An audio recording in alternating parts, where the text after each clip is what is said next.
If a customer now pays $100 for a gallon of paint, that would normally be all the factors involved. Freight is going to move that product probably to $160, $70 a gallon. The issue is, can the customer afford that as we go forward? Similarly for steel and lumber and all those inputs into the construction sector. So it is going to be significant for us. Similarly for tourism, I can imagine the impact on ships, and then that will result probably in lower calls, less people, because the fares will have to go up significantly to make a cruise. So I think the impact is going to be severe. That we in the Caribbean are not military or economic powers, that governments have an obligation to provide for the security of their citizens and to lay a platform whereby citizens can pursue the creation of wealth and happiness. Now, if in the United States the prices begin to rise, as they will, because of those huge tariffs, where you have tariffs being imposed by the US and you have counter tariffs because China will impose tariffs. Already they have announced a 20% tariff on goods going into the United States. Where you have that happening, and you have the Caribbean islands as importers of raw material, for example, that have to resell, as well as the importers of final products, that is going to have a devastating impact on pricing. So one of the first things that we'll see impacted is prices in the grocery shops, and that's going to have obviously an impact.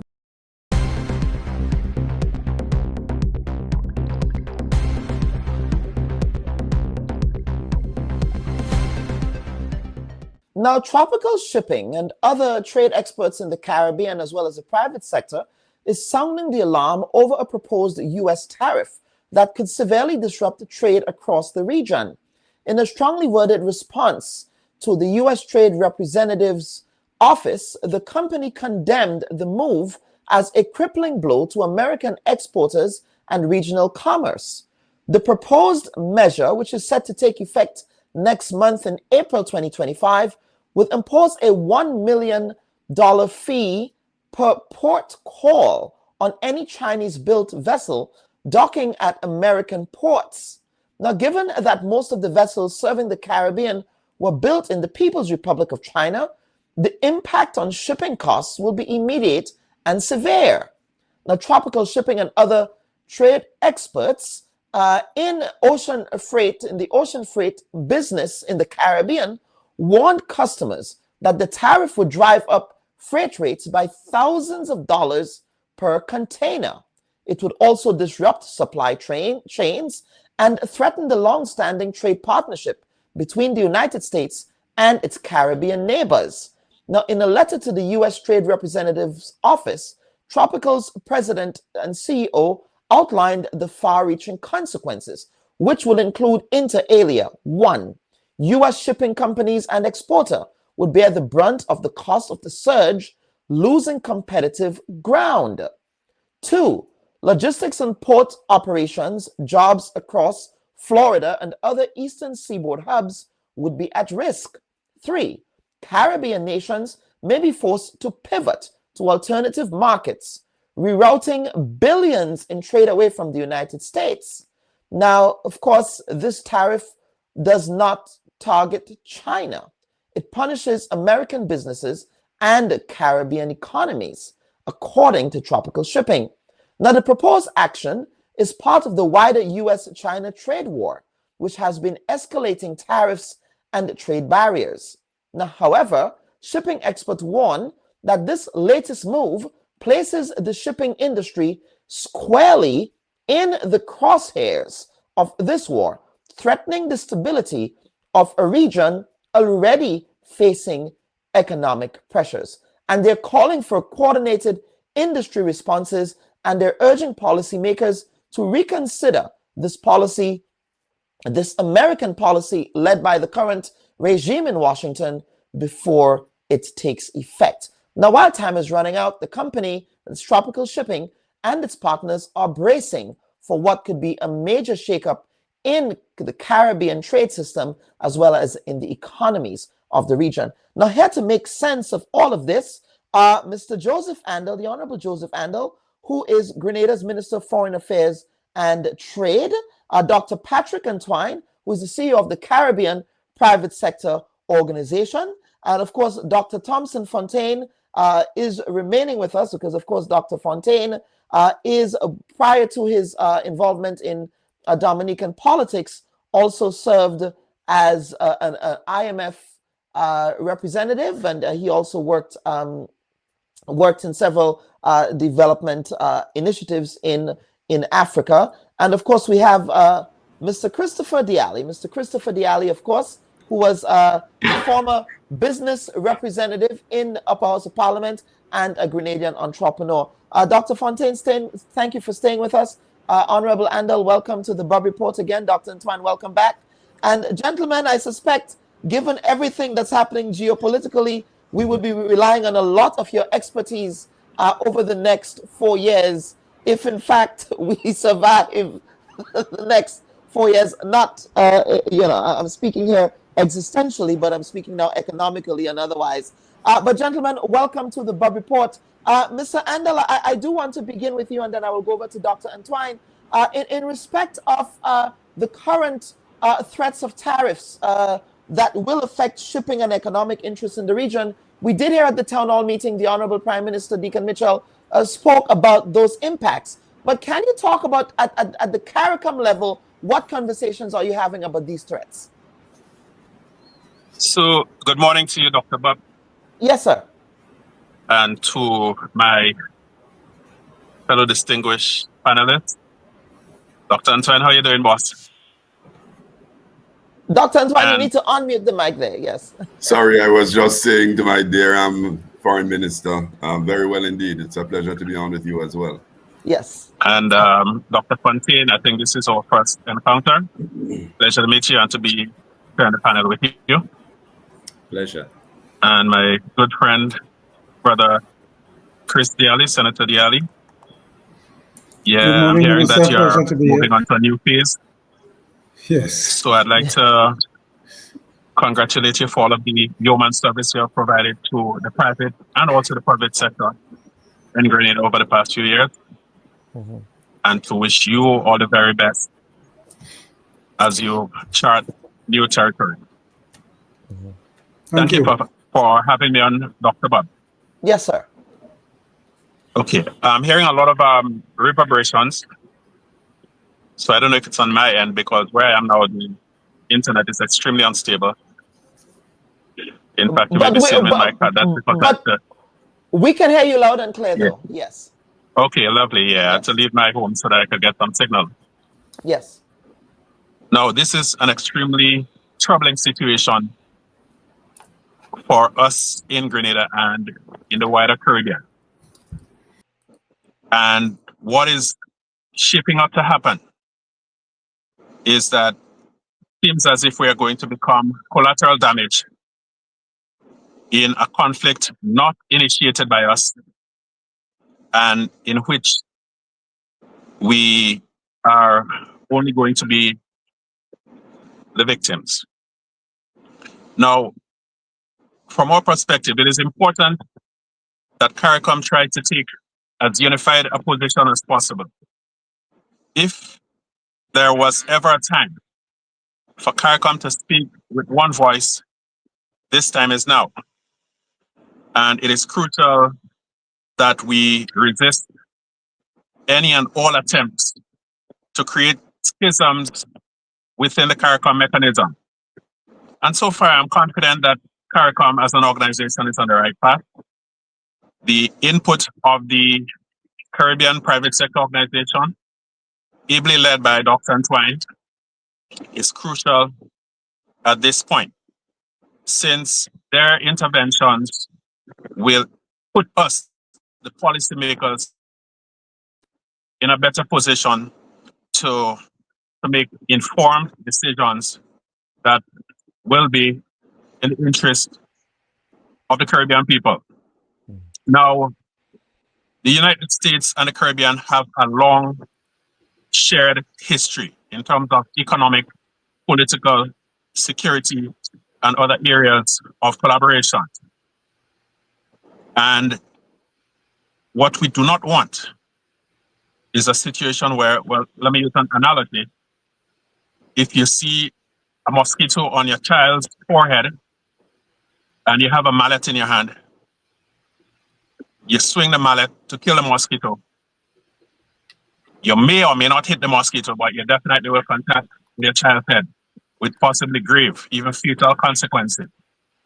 So it is our appeal that the United States carefully weigh and calibrate its measures in such a way that the economies of the Caribbean are not crippled.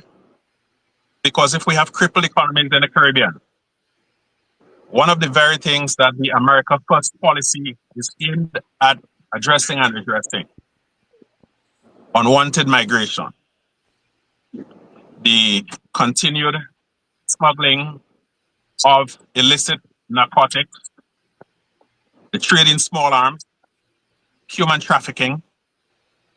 All of those things will be exacerbated if the economies of the Caribbean were to be destabilized.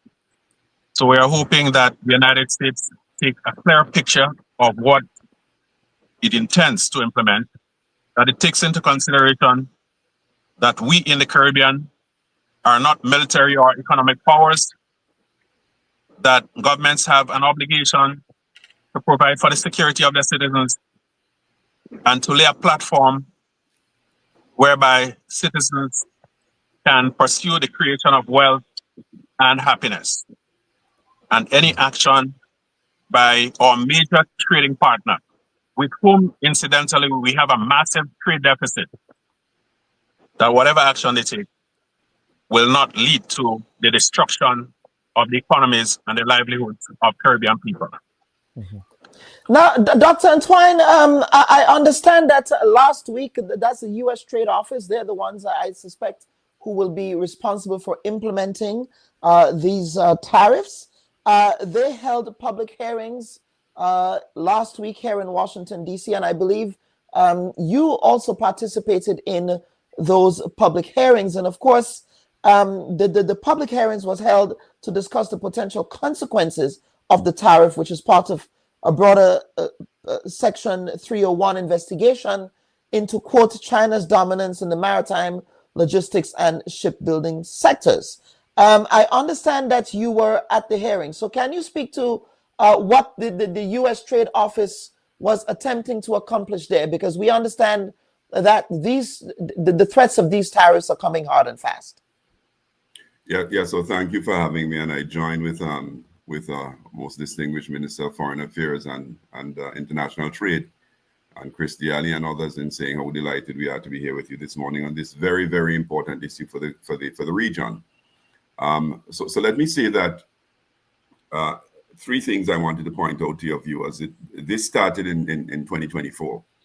It didn't start with the Trump administration, and it came out of a request that was made by 5 labor unions that the China practices should be looked at, and an investigation was launched, and that there was a system of remedies outlined in February of 2025, so after the Trump administration came into office. The CPSO, the CARICOM Private Sector Organization that I have the honor of serving as CEO and Technical Director on, got hold of this issue as a private sector issue, and I have to join with our distinguished Minister of Foreign Affairs in saying that we have perhaps the best example of how the private sector and governments can work, because we have worked very closely on this matter. The CPSO was able to get an opportunity to present its oral submissions in the public hearings, and we put 6 positions forward. One, that really we respected the US's right under domestic law to institute policies on its own behalf based on its own objectives, priorities perhaps. Secondly, that until US shipbuilding was at such a stage that it could provide for the ships or the vessels that were necessary for what we call short sea shipping, which is what we do between the United States and the small territories in the Caribbean, that they should in fact be hold on the implementation of the measures, and we've asked the USTR to relook how, in the context of we are very focused short sea shipping, this matter would be looked at. And we said, secondly, failing this, if you're not able to do that, to put a hold on it, then we're looking for an exemption. I think that's the highlight of really the presentation that I want to make with you and to the Grenadian and the CARICOM population this morning, that we requested an exemption, and we've done this in concert with complete concert with our leadership from the heads. So we've kept the heads completely informed, and we've sought clearance on any position that we've been advocating. The exemption will be based, and Minister is absolutely correct, on the massive trade deficit that we have with the United States. In short, what they're trying to achieve with China, they've already achieved with us, which is a massive trade surplus on the part of the United States. Secondly, that we engage in short sea shipping. And so if you take $1 million and you divide it across 200 containers, the cost per container for us will be prohibitive. But if you take $1 million and you divide it by the long haul Panamax and post-Panamax vessels that carry 7,000 containers, right? Then, of course, you get a much smaller number. So it's prejudicial for us. And as such, it will put us in a very difficult position.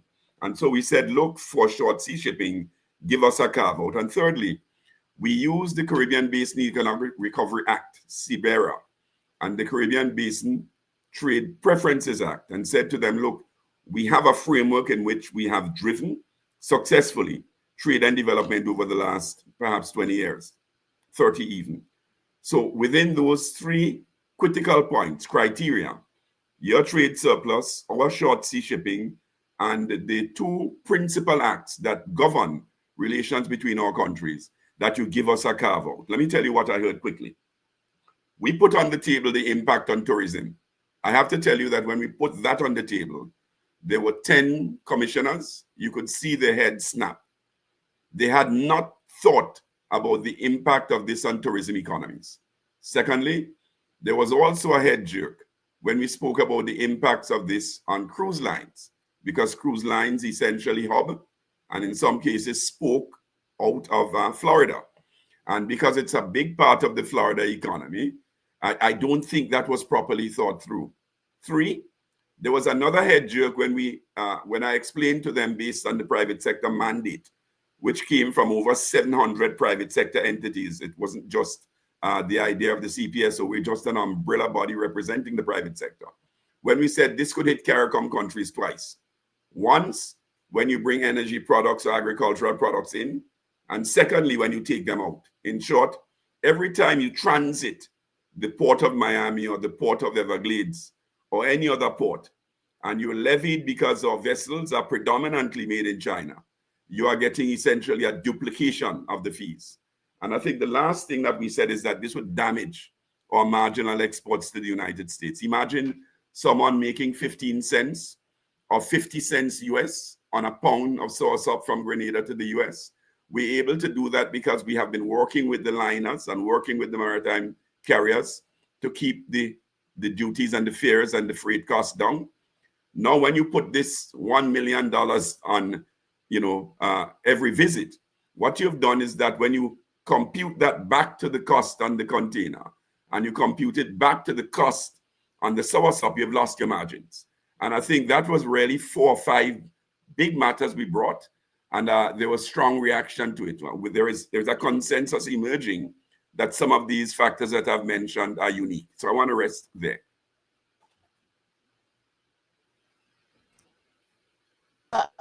Absolutely, Dr. Antoine. Now, let me bring in Mr. Dialli. Now, Mr. Dialli, we always hear about terminologies like imported inflation, and that imported inflation is then passed on to the consumer. I'm absolutely certain that when you got wind of this new particular measure, which again, we have to contextualize this by saying that this was probably a long time coming based on what Dr. Antoine just articulated. First of all, can you speak to the gut reaction from the private sector in Grenada to this and the potential fallout that may result? Thank you, Dr. Bob. As I think Dr. Antoine clearly outline it in areas that we holistically didn't think about, for example, tourism. But on the trade side, particularly in business, and in our business, as Dr. Antoine and your listeners would know, we are a net importing country. As Minister pointed out, we have a huge trade deficit with the US in terms of our imports. And I'm going to touch on a few. Construction is one. We as a country just cited construction as a major sector for growth and development over the next medium term, next 3 years. Could you imagine what this tariff is going to do to cost of construction material, primarily lumber and steel, and what is going to happen there? We, based on the interventions made by the tropical president, he indicated that the average increase going across 40-foot containers will range in around $2,500 per container. For us, take for example my company ACGL, we will import upwards of 50 plus containers a year on raw materials and other stuff coming out of the US. And if we pay now on average $2,000 per 20 foot, and that increases by 50+%, the cost to us is going to be significant. And we can't absorb that, so we have to pass it on. So let me put it to you in granular terms. If a customer now pays $100 for a gallon of paint, that will normally be all the factors involved. Freight is going to move that product probably to $160, $70 a gallon. The issue is, can the customer afford that as we go forward? Similarly for steel and lumber and all those inputs into the construction sector. So it is going to be significant for us. Similarly for tourism, I can imagine the impact on ships, and then that will result probably in lower calls, less people, because the fares will have to go up significantly to make a cruise. So I think the impact is going to be severe. And the indirect impacts of that, of course, is the downturn in business. And as Minister rightfully pointed out, does the US want to see a failure in the states in the Caribbean and to a lesser extent in their backyard, as we normally term it? So it is something that we have to seriously consider. I think Dr. Antoine highlighted it well. We need a carve-out, we need an exemption, we need something that is going to give us some level of remedy as we go forward. But I don't want to lose sight of the fact that a Chinese ship, one of the container ships that bring in 16,000 containers on average, those big ships, cannot dock on our docks because we don't have the facility. So we have to use the smaller ships that the Tropicals and the Kajimas and them use to bring in our containers. And as Patrick said, if you were to divide that 16,000 by a million, you probably get 125 US, which is nothing at all. But if you take a small ship like a Tropical that does 1,100 TEUs maximum, and you divide that, the cost is phenomenal. So it is just one of those things that the reality speaks to the fact that because of our size and where we're located, there must be some understanding of some concession or carve-out or whatever we term it as we move forward in this situation. Dr. Yes, and Dr. Fontaine, let me bring you back here. And as I bring you back, sir, I remember, in the 90s, well, in the 80s as well, the Caribbean benefited from some measures of protectionism in respect of its banana trade. Yeah. And of course, the free trade era emerged. They call it the neoliberal new economic world order emerged. And it appears as if we're going back to what existed back pre the World Trade Organization formulations of that period to a period of protectionism again. Now, can you speak to the broader macroeconomic impacts of these tariffs that might be coming down the pike, not only on the Caribbean in respect of trade, but other macroeconomic issues that we should be thinking about? This era of having these types of tariffs really goes against the grain of free trade.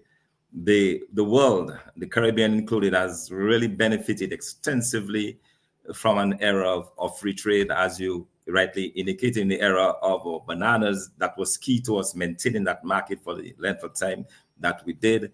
There was a period of the Caribbean Basin Initiative where our exports to the United States were encouraged and so on.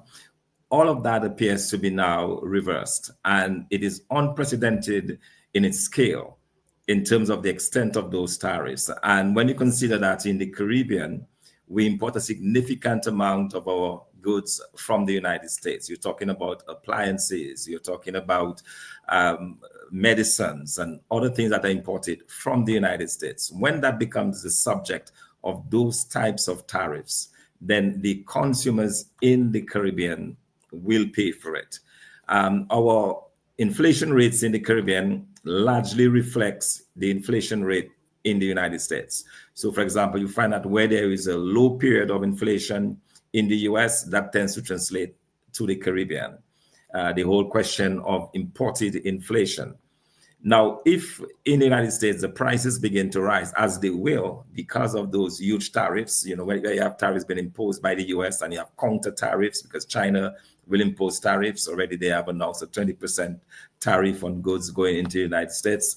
Where you have that happening and you have the Caribbean islands as importers of raw material, for example, that have to resell as well as the importers of final products, that is going to have a devastating impact on pricing. So one of the first things that we'll see impacted is prices in the grocery shops. And that's going to have obviously an impact. We've seen where Caribbean countries have not been minded to take care of those inflation increases in the country. So for example, in some countries, you have an automatic mechanism that would reflect the increase in your wages as those prices begin to increase. Not so in the Caribbean. So what this would mean effectively is that real incomes begin to fall in the Caribbean. We become poorer. Dr. Antoine mentioned the whole issue of the tourism sector and how that is impacted. Bear in mind that tourism accounts for a significant amount of our gross domestic product in several Caribbean countries. What this also means is that we could possibly see declines in real gross domestic growth as a result of those tariffs. That is how far-reaching it is, because the scale is what is critical. We're not talking about 2% tariffs. We're talking about 20%, 40% tariffs. That is going to be huge. It will be a game changer. And I am not seeing the kind of preparation, no discussion within the Caribbean region that we must have at this time as to how we attempt to dull these impacts, because they are in fact coming. And Dr. Fontaine, I want to follow up on this, because let us speak to broader issues of economic outlook in respect of issues like recessions and things like that. Now, Standard & Poor's, they recently, I believe that was about on the 27th of March, actually, it was, well, no, I think that was released. They did a revised economic outlook for 2025. And what they've said was, in 2025, a lot of growth for this period, they have revised it downward. And they are predicting, in fact, that there are going to be strong economic headwinds. Now, with these economic headwinds, as Standard & Poor's has articulated, have influence on perhaps a global recession that we might be seeing, especially against the backdrop of these trade wars. Absolutely, absolutely. I mean, that's what we all learned in school, that anytime you have a trade war, it is never a good thing, because what you have is a series of measures and countermeasures, and no one knows exactly where that is going to end up. So that you may begin by focusing on a narrow range of items, say, and then because the war continues, it intensifies, that becomes more widespread. Now, anytime you begin to talk about a decline in your gross domestic product, that has serious implications for employment, implications for real incomes, implications for government revenues, because government depends sometimes very heavily on incomes generated as a result of economic growth. So you can expect to see those kinds of impacts. But because of it has also been weighing down on markets, on the stock market in particular, because anytime you have these increase in prices, you're going to have some impacts on interest rates. It's going to impact the stock market. And since you have a kind of a global system where you have investments, you have real capital flows out of some countries into others. All of that is going to be disrupted. You're going to have reverse capital flows now. You're going to have individuals looking for areas where they can invest in that may not necessarily be within the United States. All of that will have secondary implications. So I think we need to brace ourselves for that possibility that we could see a global depression, something along the lines of what happened in 2010 following the US housing crisis in the United States. We saw how that immediately impacted countries across the globe. Although this war started in the United States, the victims will be around the world. It will impact the economies of India, the Asian economies, and certainly it will impact the Caribbean economies, given our proximity to the US. Let me bring back Dr. Antoine and Minister Andel here, if Minister Andel can still hear us. Now, Dr. Antoine, in respect of implementation of these specific shipping tariffs, I know that the hearing, you attended the U.S. Trade Representative Office hearing that occurred. Is there what's next in this process? And of course we saw that the White House occupant have been making on and off announcements about tariffs, especially in the context of Canada.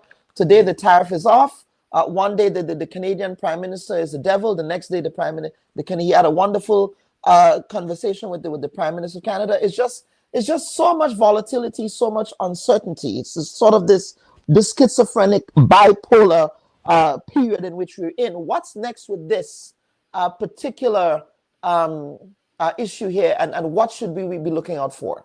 Right. So let me just say that I think the point you've put on the table on volatility for me is the biggest point. Yeah. That the private sector and economies respond to signals, and clearly when the signals change so rapidly and so quickly, you can't plan. So what we're seeing with the stock markets and with the uncertainties where people are now pulling funds is a consequence of there being a lack of confidence based on the fact that the signals change so rapidly. And I just want to go back quickly to the question you asked on the macroeconomy. I think, as I said on a program elsewhere, that we're going to be having to look at a number of the countries where we've had budgets read already. We're going to have to certainly be preparing ourselves to go back to the drawing board on some of those, because one, revenues are likely to fall. Simple thing, Chris mentioned construction. For people who have tourism projects that are approved, hotels, so they're already approved and costed, quantity surveyors giving you the estimate. You're now not sure what you're going to be looking at. And for projects that are ongoing, the CARICOM and our Caribbean countries are already high-cost destinations. To take any more cost on top of that is to make us uncompetitive. Why is this different to India and China and some of the other large economies, Chile, Argentina? Because we don't have a large internal market and we don't have a large production structure to service that. So I'm concerned about that element. Where do we go next with this process? The CPSO is having a call tomorrow at 2 p.m., where again, we're bringing the entire private sector from the region together. And we're going to be putting some additional amendments to the proposals that we tabled at the USTR public hearings to them before we submit it the following day on Tuesday. In the meantime, we've met with the CARICOM ambassadors in Washington. We've met with a number of legislators in the United States with friends and colleagues. We've held a number of bilaterals with other private sector entities so that the lobbying continues. We have, by this evening, we're going to have a rough estimate on the impact on tourism. The CPSO is built up on a quantitative platform. So recognizing that there wasn't an appreciation of what this would do to tourism and to cruise lines, we've actually come together to come up with an estimate that's been going on since last Wednesday of what the impact of this is going to be on tourism and the impact on cruise lines. We should have that done by this evening for contribution to the meeting tomorrow. Then the USTR has to take all of this into account, including, no doubt, what will come back from Secretary of State Rubio. And the US will ultimately have to make a position, to take a position on this. And then once that position is taken and the initial date, the original date for the position being taken and the measure being instituted, was 17th of April. A month after that, if they follow that sort of schedule, there's going to be implementation. So you talk about implementation in the month of May, right? Which is not a long time from now. So there's a lot of work to be done. This matter sneaked up on most globally. I mean, in the corridors in between the public hearings, that was really the word that many private sector conglomerates, countries spoke about. It moved so rapidly from the disclosure, the publication of the final report in January, to the sanctions announced in February, to the public hearings, which closed on the 20th in terms of making oral presentations. It moved so rapidly. And I dare say that the impact for us in every facet, think about the funds NIS has, that's sort of invested in stocks and bonds outside of the country at a time when they are under stress. Think about falling tourism revenues because people in the United States, one of our biggest markets, don't have the disposable income to travel anymore. Yes, I agree with my dear friend and brother and UWI K-Ville colleague, and might I add my striker on the football team I played defense. I agree that is going to have a massive impact on the cost of living, but let's get specific.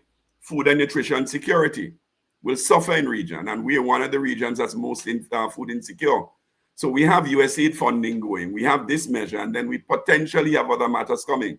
Kellan, this is the perfect storm, and the region really has to dig deep in terms of regionalism, and I hope we have some time to talk about that, because there's no reason why we need to continue being vulnerable with all the land in Guyana, Suriname, and Belize, with so much labor that's sitting down on the blocks, with capital in bank accounts getting 1 and 2% if they're lucky, with we just have no reason why every single time someone sneezes, we need to worry about catching the cold. We need to dig deep in terms of regionalism, I think. No. I was saying catching pneumonia, not necessarily the cold. I like that. but at a governmental level, and I'll bring back Minister Andal here. Minister Andal, at a governmental level, I know that the CPSO has been working in tandem with CARICOM with this.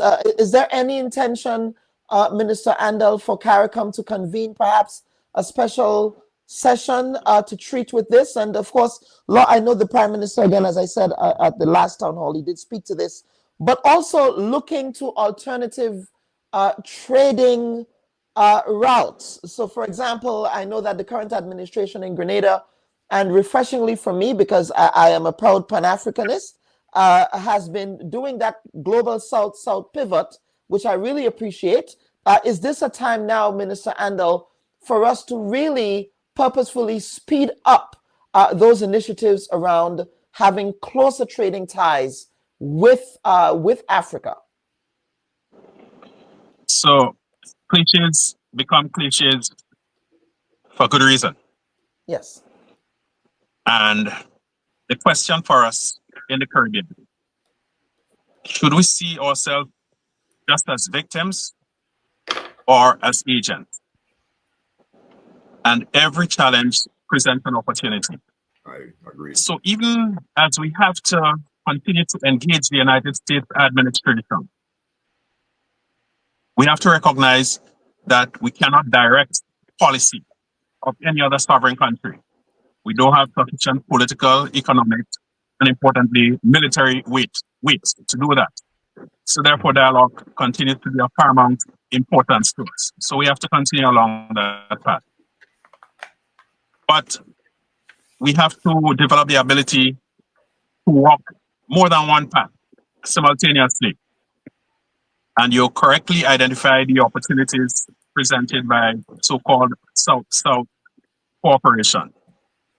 And while I'm not an economist, I'm not versed in matters of monetary policy and so on. I believe that the two doctors here, Dr. Fontaine and Dr. Antoine, might want to weigh in on something that I've been wondering about even before my foray into politics. We see, for example, that in the OECS, we have a common currency. Our economies are similar to an extent, but even within the sub-region, you may find that, for example, Antigua or St. Lucia might be a bit more advanced economically. Economies might be a little bit stronger, more diversified than another country within the Union. Now, what is stopping us? We see that the EU, with widely diverse levels of economic development, you have the traditional powerhouses like Germany, France, Spain, Italy, and then you had the more recent converts to EUism, the Romanias, the Poland, and so on. Of course, in the beginning, there will be some disruption as you adjust, but they were able to implement the EU as a common currency, and there does not seem to have been economic collapse as a result of that. So I would like the two docs to weigh in on that, the possibility or maybe even the necessity of having a common CARICOM currency, or as an alternative or as a stepping stone, convertibility of our respective currencies. Now, given the unpredictable nature of the international scene, and particularly the decision-making processes emanating from one northern neighbor, it is important that we start now paying serious attention to the question of import substitution. Because, as Dr. Fontaine said, we import inflation. But more importantly, we import lifestyle diseases, diabetes from all of the sweet stuff, the cornflakes packed with sugar, packed with salt, and very little nutritional value. We have to look at diversifying our trading partners, our trade routes, and so on. So therefore, while these measures are going to be devastating to our economies if implemented in the way that they are currently being pushed, we must see this as a wake-up call. We cannot be living in supposedly agricultural countries and be massive net importers of food. Dr. Antoine correctly pointed out to the abundance of land and other resources in Suriname, Belize, and Guyana, and even here in Grenada. We are seriously underpopulated. We import sometimes green bananas in Grenada. We import sweet potatoes. A few months ago, I went into a supermarket in St. George's, and there was frozen cassava imported from Costa Rica. Now, these are things that don't require any great agricultural expertise for us to produce.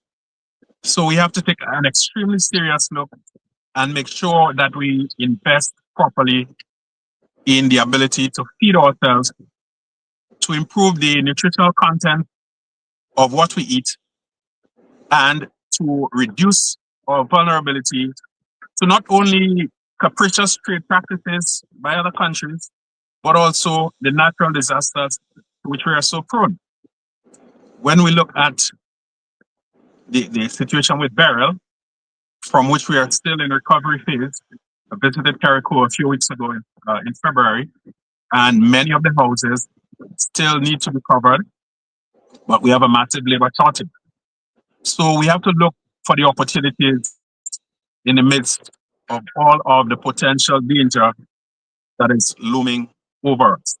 And that question of expanding our trade and diplomatic reach, engaging more with countries who appear to be a little bit more reliable at this point, that is key moving forward.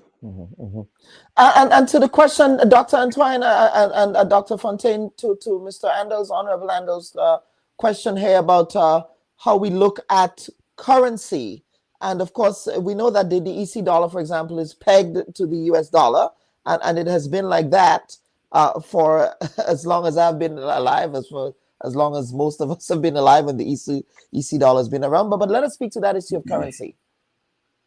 Yeah. So Dr. Antoine, yes. Let me jump in quickly and say that I agree with what the distinguished minister said on the currency point. Let me address that directly. One of the issues is that the vision for this CARICOM spoke about using what was then called a regional stock market as a bridge across the countries where you could get people investing in ventures in each other's countries. And I'm going right back to his point on opportunities, right? I'm linking that to the issue of convertibility, because convertibility for itself, without a purpose, I think is dead. But I think what this issue is that if we have this regional stock market, for which the most distinguished minister was there in Barbados, along with Prime Minister Mitchell, when the heads agreed to have the CPSO actually drive a study, which for the first time has all the players on the table to develop a regional stock market. That's a big part of it. But there's another part when the minister talks about convertibility. I want to say that I'm befuddled at why this is not an issue that we solved already, certainly for things like agriculture. We know what's traded, we know the companies trading, so that essentially those injections by central banks need not be injections that find themselves into the illicit market. Kellan Bob is trading with Minister Andal, is trading with my distinguished colleague from Dominica Fontaine, so we know who is trading. We have agencies that essentially just allow imports and exports to be paid for in the domestic currencies with a war chest of US behind it in case it's required. You're not trading in US in case it's required, right? And that is, we have the technology for that. Let me repeat so that people hear. The technology exists for that now. There's something called Carib coin, the Carib dollar that we've had a private sector entity put on the table. So once we get the commitment of central banks, that can be done. So the minister is on point. But I wanted to say too that this is a time for us to dig deeper. We had the 25 by 25, which we didn't achieve. It's now 25 by 2030. But I'm not laughing and I'm not discouraged. What I think the heads have done in agreeing to that, and certainly a number of the countries in driving it, is that there is a momentum in agriculture that's never been there before. So I think what we need to do is to see how do we achieve some of these things. The minister is absolutely correct when he talked about the pain I feel too when I see bananas that we would leave, Minister, you would understand these terms, as rejects on the ground 30 years ago, being sold in the supermarket at high prices. What has happened? So I think we need to bring our resources together. And then there's sectors in Grenada and sectors in the OECS that are growing sectors. Chris Diali did an excellent job with paints and coatings in Grenada. Excellent.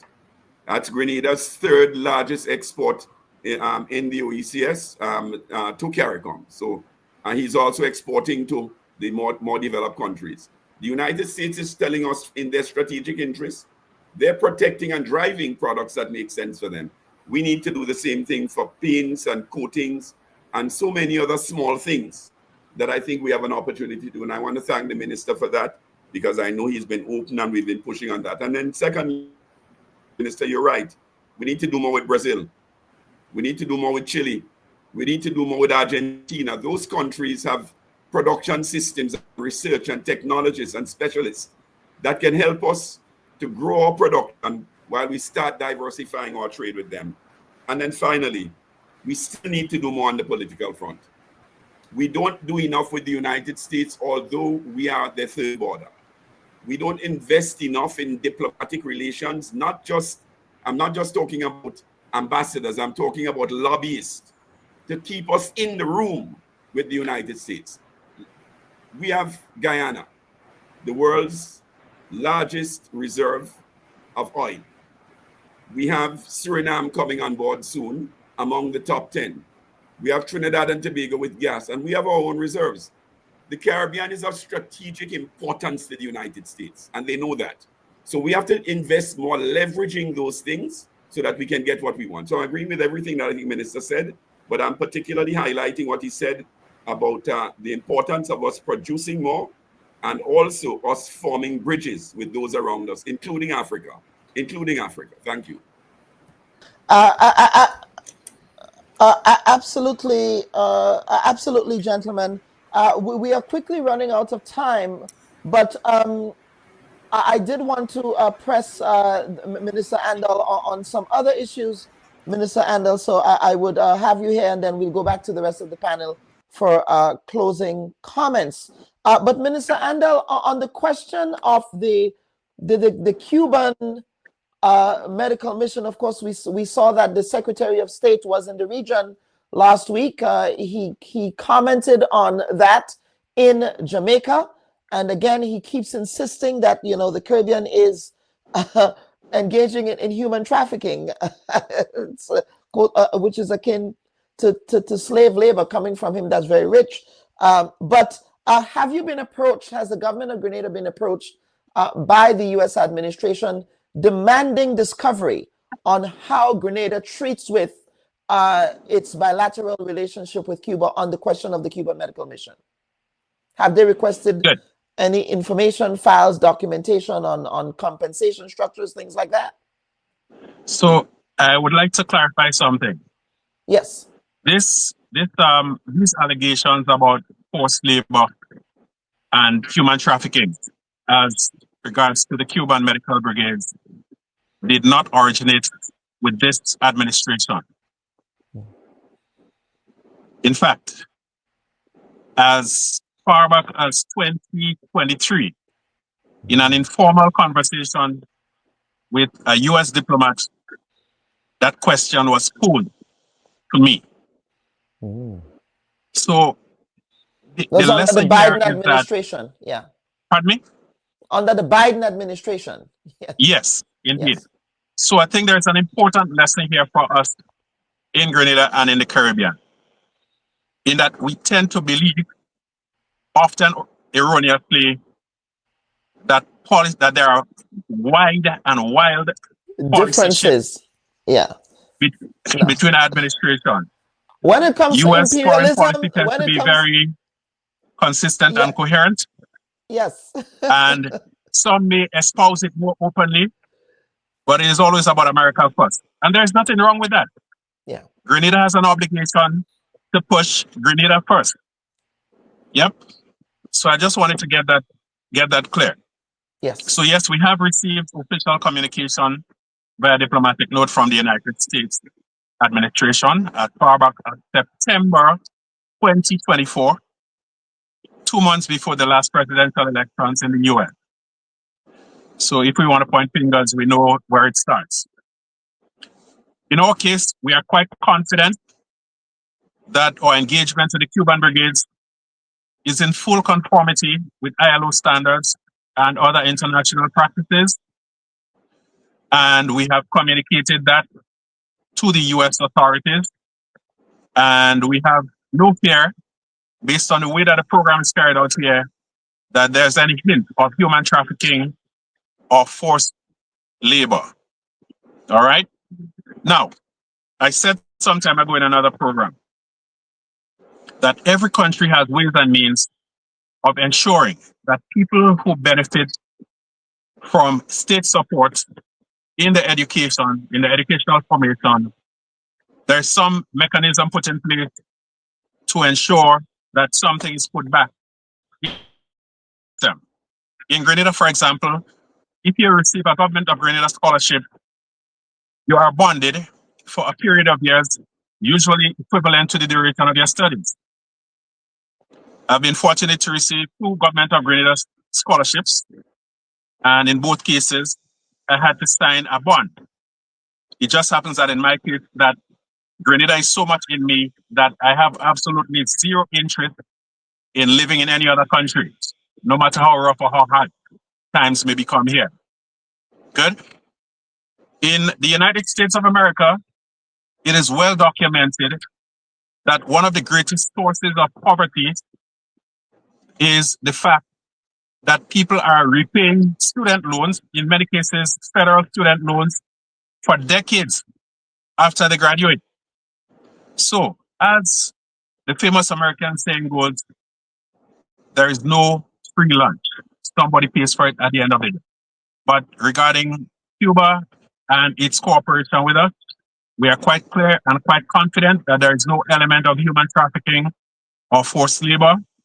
The Cubans have been providing invaluable service through their medical, engineering, educational, and other brigades to us over the years.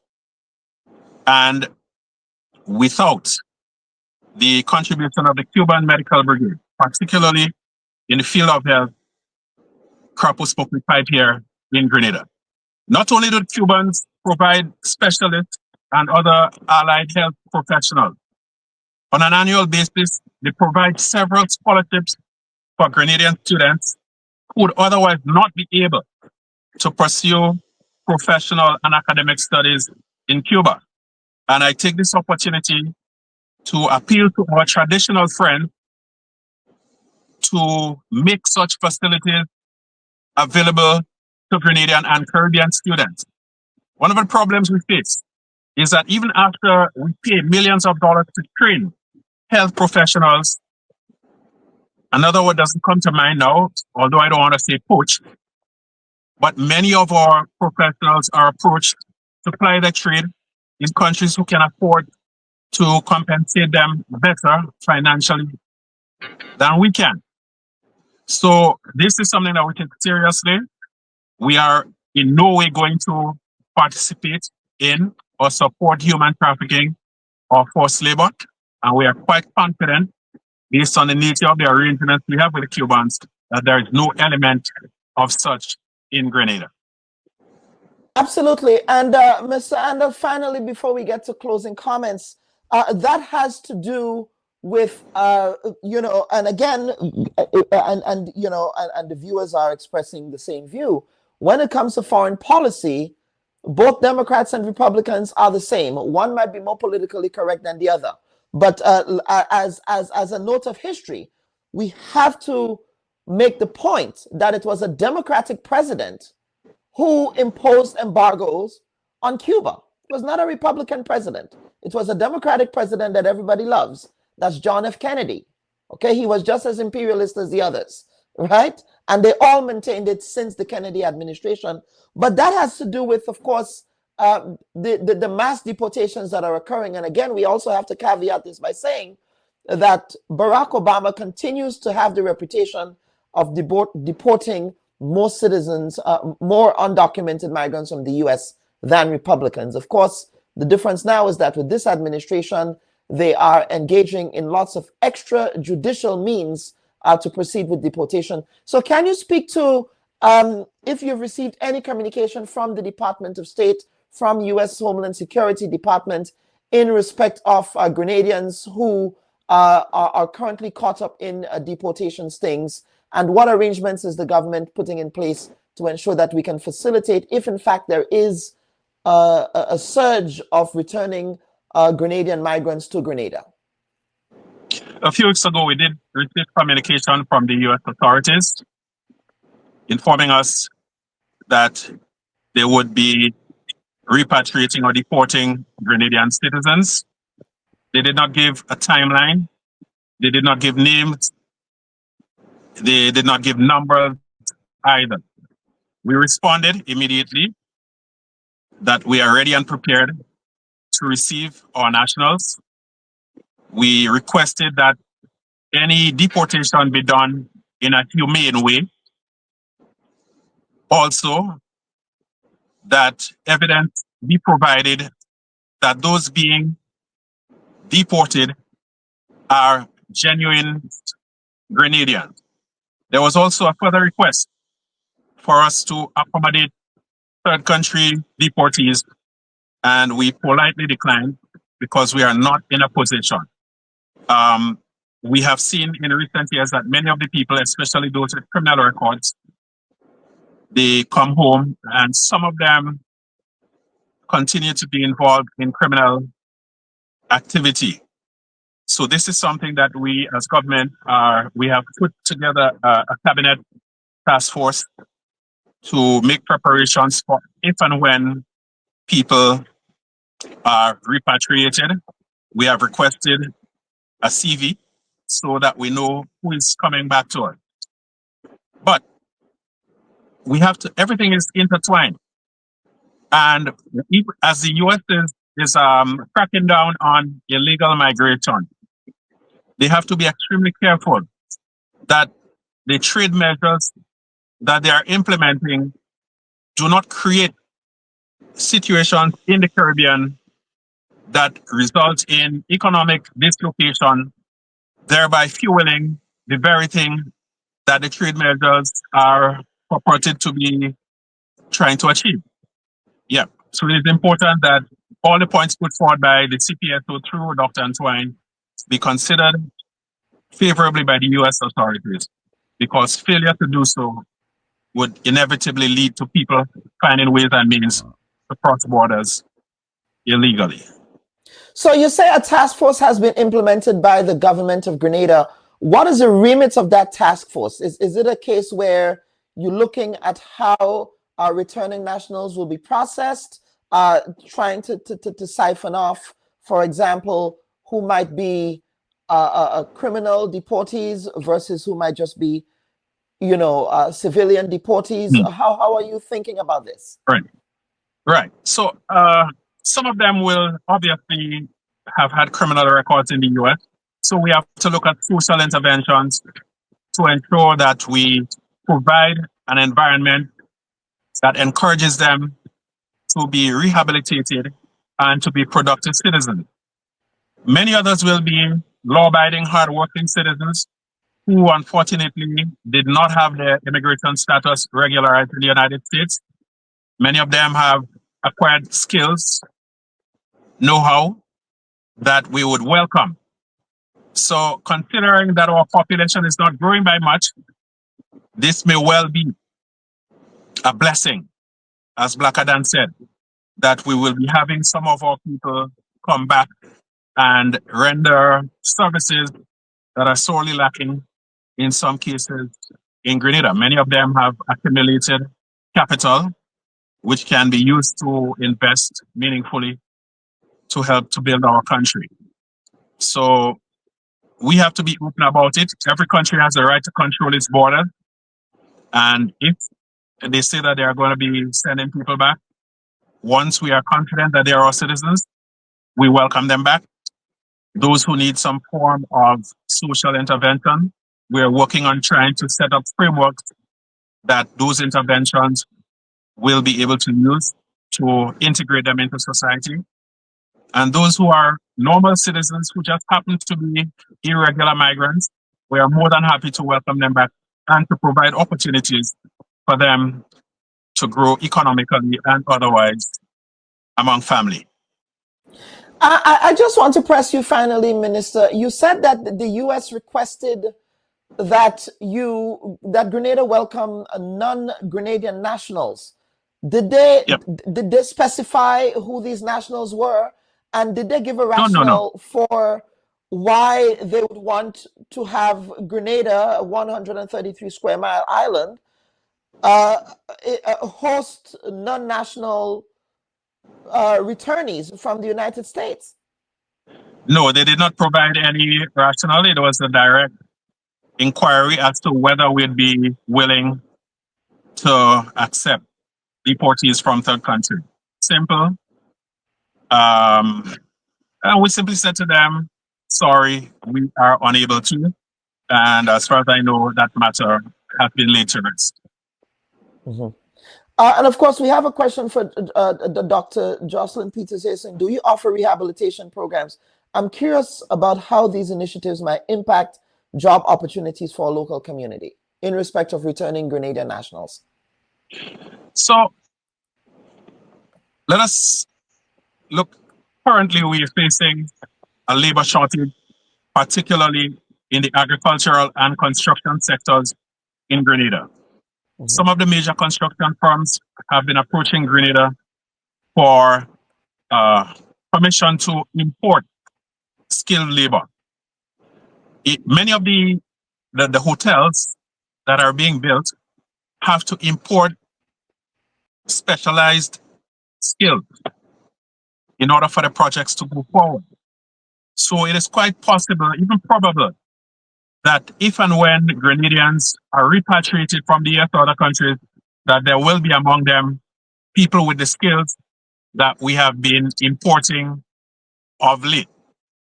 So apart from the legal obligation to take back our people, we still see it as a potential opportunity, because our country is becoming grossly underpopulated. We have primary schools, which in years, 30 years ago had 300-400 children, now down to 79.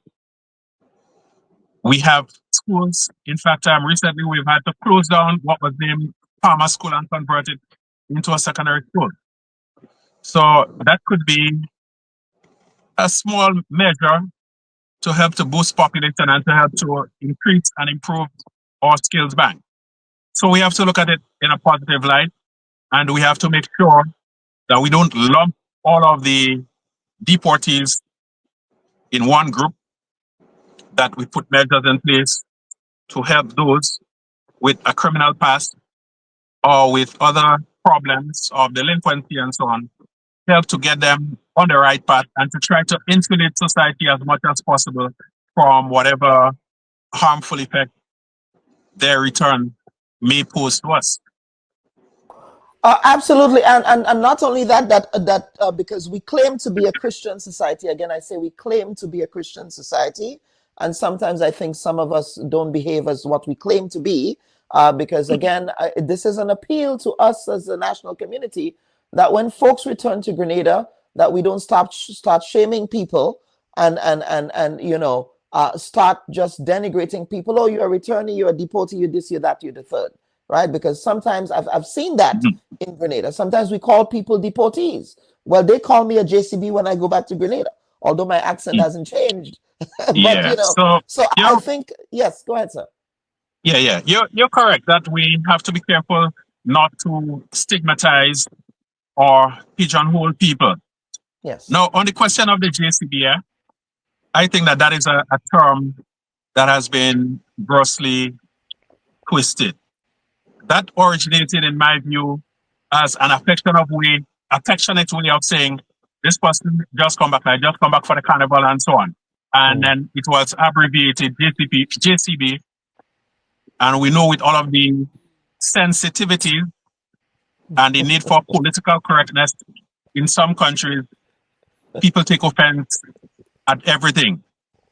Normal adjectives have become, if not criminalized, taboo. You can't use words like skinny, thin, fat. If you say a man tall, he might take offense at it. You can't say a man short, he's vertically challenged and all kind of nonsense at it. So I think that we have to be sensitive, because a lot of things that we said in the past were indeed hurtful and are still hurtful to the people at whom they are targeted. But we have to be careful that we don't go overboard. When you go too far on one extreme, it creates a condition for people on the other extreme to push a platform that seems reasonable and that will cause a number of people who otherwise might not have been affected by the rhetoric of those fringe people to ascribe to it. And then you end up in a situation directly opposite to what you had intended by your actions. So everything is about balance. It's about sensitivity, but not oversensitivity. Absolutely. And this is such an important conversation today. Of course, this is what we try to do here on the Bob Report, to educate and empower our viewers and listeners with respect to the issues that will affect them directly. But at this point, we do have to close the program. And I would go over to you, Dr. Fontaine, sir, for some closing comments. And thank you. I hope we can rely on your expertise as we are in this very volatile economic period in the future, sir, so that you can, work us through and talk us through how to make sense of all of these volatile economic issues. So thank you again for appearing on the report, sir. Yes, thank you for the opportunity, and certainly I'm available whenever you're ready. And I just want to say it's very refreshing to hear a sitting minister talking about this whole idea of how better we can coordinate the efforts of CARICOM and the issues you raised concerning the possible having a common currency, because what we have in the Caribbean is a mix of different currency regimes, which does not help us as a trading bloc. So these are issues that I hope we can talk to in more detail in the future. I would like to see a greater involvement of a discussion along the lines of what Dr. Antoine spoke about, having this regionalism question the same vision that our forebears had when they started the Caribbean Federation over 50 years ago. I think we need to revisit that and see how we can do better at preparing ourselves as a regional body to deal with that issue of what is going on now in the global world and how we can protect ourselves against it. Dr. Twine? Yes, thank you, sir. Dr. Twine? Yes, so thank you for having us on, us being the CARICOM private sector organization. Yes, sir. Comprised of over 5,500 firms in our community across all 15 countries. For us, this is an opportunity, as you've provided it, to really advocate that the private sector continues to be engaged on this matter. And I want to just make the point that the Chamber of Commerce in Grenada had the occasion of engaging with myself and I with them last Friday. And the engagement actually was very well attended and very lively. What I've said to them is that the private sector must not let up. We have to continue working more closely than we have in the past because the issues are not letting up. This one in particular will see us have the call tomorrow at 2 p.m. To refine the positions that the CPSO intends to put to the USTR in the public comments process. And we're doing that in consultation with the CARICOM Secretariat and also in consultation with the CARICOM heads through Prime Minister Motley, who is in fact the chair. Look, this is in fact a critical matter for CARICOM. This is the perfect storm. $2,500 to $4,000 increase per container. That's not going to go away. Coming at a time when we are sitting on the eve of hearing whether we have tariffs imposed on us on April the 2nd. But in all this, the region has a lot to contribute to the stability of this community, and which is why I think I said last year at a conference at the Florida International University that economic security now is national security. It's no longer just about ships and guns and boots on the ground.